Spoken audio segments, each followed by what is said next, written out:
just cruising down the road. Say hi, Mom. Hey. Guys, welcome back to Finding Purpose. Before we continue the video, you know the drill.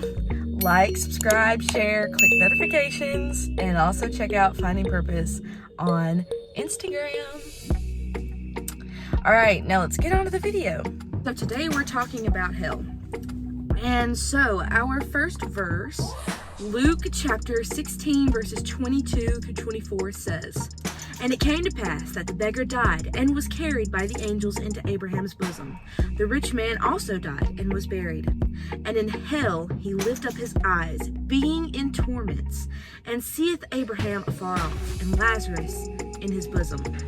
And he cried and said, Father Abraham, have mercy on me, and send Lazarus that he may dip the tip of his finger in water and cool my tongue, for I am tormented in this flame." So today we're talking about facts, biblical facts about hell, and what we can learn from the Bible about hell. Okay, so just from these three verses that we've already read, we get a few things.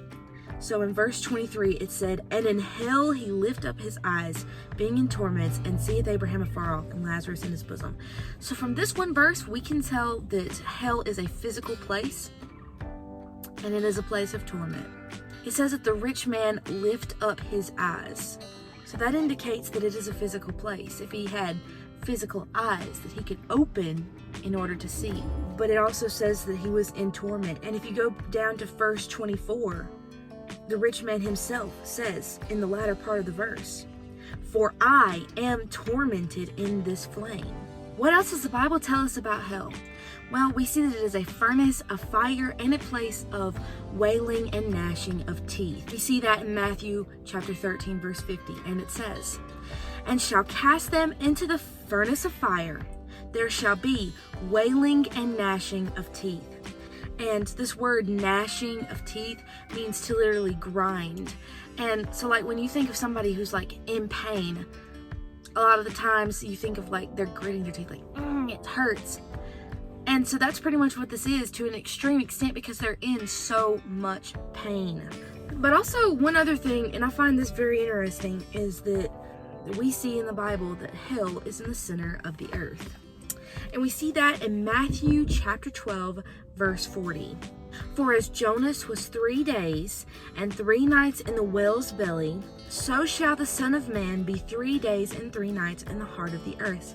So that's talking about how Jesus went to hell for 3 days and 3 nights to pay off our sin debt. The Bible literally just gave us the location to hell, that it is in the heart of the earth. Now, to get a little bit of science, interesting science facts here, if you look up on the internet, heat of earth core, and you go to Wikipedia, here's a quote.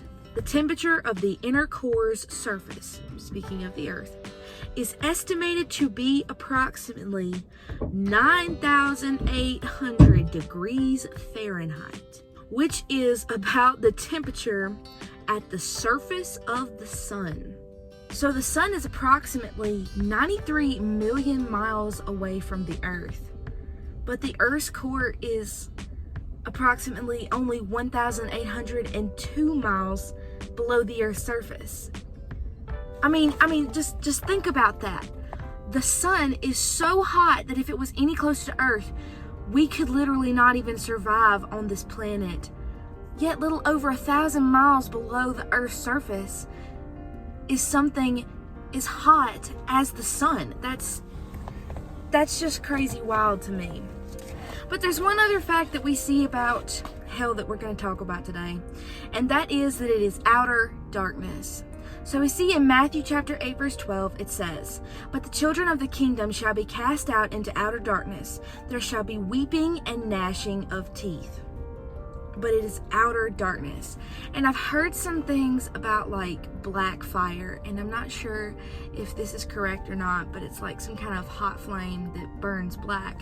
And if that were true, it'd be very interesting, and it'd make a lot of sense if hell actually burned black. So from all these facts, we just see how terrible hell is and why no one should ever want to go there, and we shouldn't wish hell on our worst enemy. So I hope you guys have found this really interesting. I know I have. So have a blessed day.